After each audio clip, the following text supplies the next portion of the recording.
Hello everyone, maths पूजा में सभी का स्वागत है। आज हम इस वीडियो में ग्राफिकल रिप्रेजेंटेशन ऑफ डेटा को बहुत अच्छे से समझेंगे।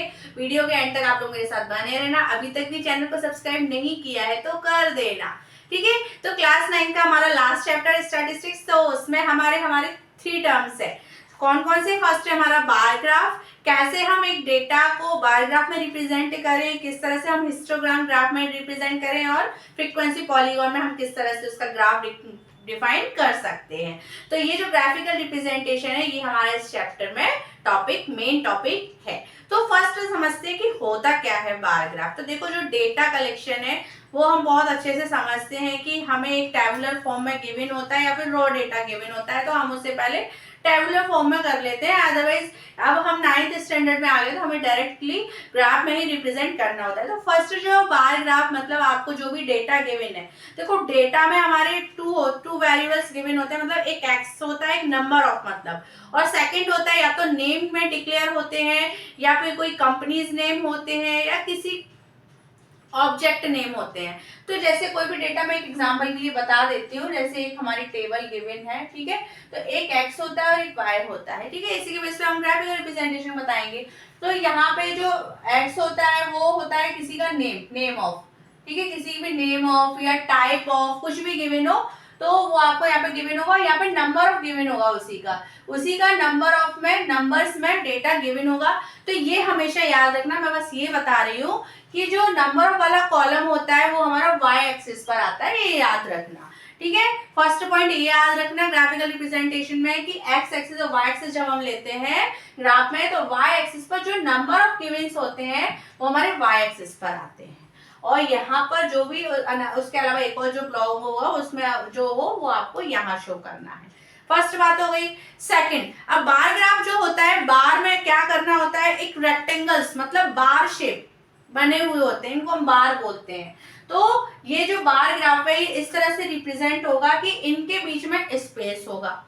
दूसरी बात, ये जो स्पेस है ये हर जगह स्पेस, मतलब इनके बीच में, यहाँ पे बीच में, यहाँ कहीं भी हम इनके स्पेस का डिफरेंस फाइंड करेंगे तो सभी जगह हमारा जो बार डिफरेंस होगा वो इक्वल आएगा। तो ये चीज याद रखना, ठीक है।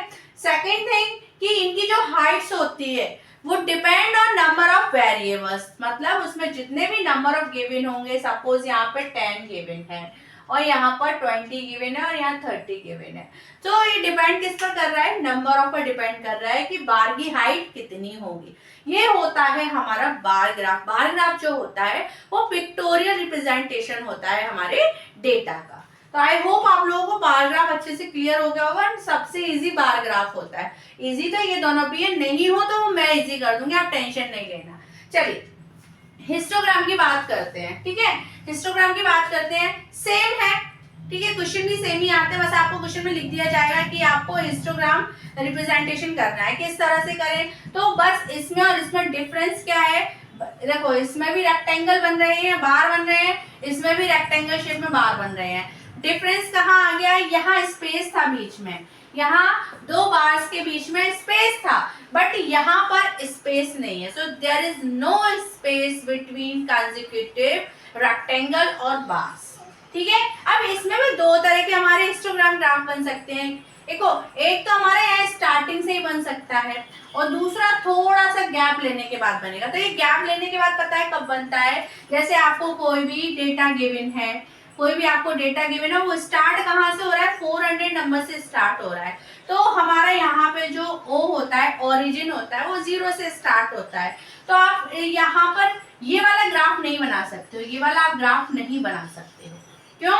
क्योंकि इसकी स्टार्टिंग नंबर ही कितनी है, 400 है। या इंटरवल में भी गिवन हो, चलो 405 to 500, इंटरवल में भी गिवन हो तो आप डायरेक्टली यहाँ से 400 नहीं करोगे, फिर आप क्या करोगे, यहाँ से ऐसे यूं 2-3 राइट लगा के और इसको टच कर दोगे। इसका मतलब ये है कि आपने इन सब नंबर्स को जॉइंट मतलब एक तरफ कर दिया और आपका स्टार्ट वहीं से हो रहा है डेटा जहाँ से आपको जरूरत थी, ठीक है। अब बात करते हैं, ये हो गया हमारा हिस्टोग्राम। अब बात करते हैं फ्रीक्वेंसी पॉलीगॉन की। तो फ्रीक्वेंसी पॉलीगॉन जो है वो उसमें हमें हिस्टोग्राम की जरूरत पड़ती है, क्योंकि फ्रीक्वेंसी पॉलीगॉन कैसे बनेगा?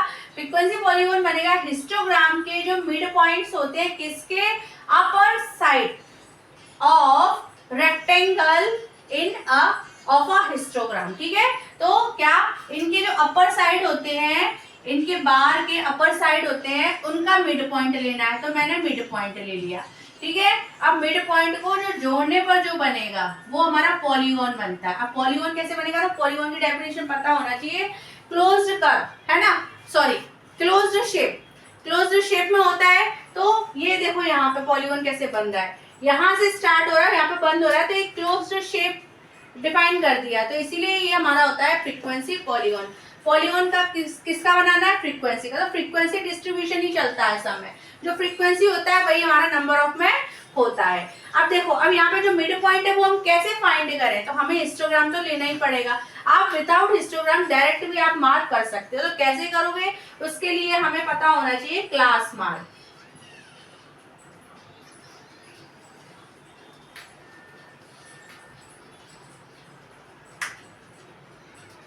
ठीक है, तो क्लास मार्क होता है हमारा lower limit plus upper limit divide by 2। Lower limit plus upper limit या upper limit plus lower limit divide by 2। इस तरह से हम एक एक का क्लास मार्क निकालेंगे। तो यहाँ से जब हम क्लास मार्क निकालेंगे तो क्लास मार्क जो होता है हमारा उसका मिड पॉइंट ही होता है। इनका ये जो लिमिट्स होती है ना, इनका मिड पॉइंट ही होता है। तो क्लास मार्क निकालेंगे, फिर उनके डॉट्स लगाते हैं, फिर स्टार्टिंग और एंड देखते हैं। देखो स्टार्टिंग कहाँ से होगी, इससे पहले वाला देखेंगे हम। जैसे यहाँ पे ये वाला है, तो यहाँ पे भी क्लास मार्क होगा ना, तो वो यहाँ से हम ज्वाइंट कर देंगे, क्योंकि हमें यहाँ पे पॉलीगॉन बनाना होता है, क्लोज्ड शेप बनाना होता है, इसलिए। ठीक है, और यहाँ पे तो देखो यहीं से यहाँ पे जैसे यहाँ आ गया, इस ग्राफ की बात करूँ मैं फ्रीक्वेंसी पॉलीगॉन के लिए, तो एक मिड पॉइंट यहाँ आ गया। अब आप कहोगे मैम ये कवर कहाँ हो रहा है? तो ये पीछे जाएगा, -x, मतलब जो x डैश होता है ना, इसमें नेगेटिव नंबर्स होते हैं x डैश एक्सिस पर, तो वहां पर पीछे चला जाएगा। पीछे के यहाँ पे पॉइंट पे हम क्लास मार्क निकालेंगे, वहां टच करेंगे, वो हमारा क्लास मार्क होगा यहाँ पे।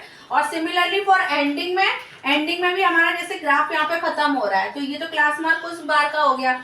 उसके बाद आप आगे के नंबर्स में क्लास मार्क निकालोगे और उसको ज्वाइंट कर दोगे, तो इस तरह से हमारा फ्रीक्वेंसी पॉलीगॉन निकल जाता है। ठीक है, अब इसके क्वेश्चंस आप जब करोगे तो आपको बहुत अच्छे से क्लियर हो जाएगा। मैं कोई क्वेश्चन सॉल्व नहीं करवा रही इस वीडियो में, बस कॉन्सेप्ट क्लियर करवाया है, और जो इम्पोर्टेंट है कि कॉन्सेप्ट समझ में आना चाहिए, जिससे हम क्वेश्चंस को इजी कर सकें। ठीक है, अगर फिर भी आपको लगता है कि क्वेश्चंस मैम को करवाना चाहिए तो आप लोग प्लीज मुझे कमेंट सेक्शन में बताना, मैं जरूर करवा दूंगी। मिलते हैं आप नेक्स्ट वीडियो में।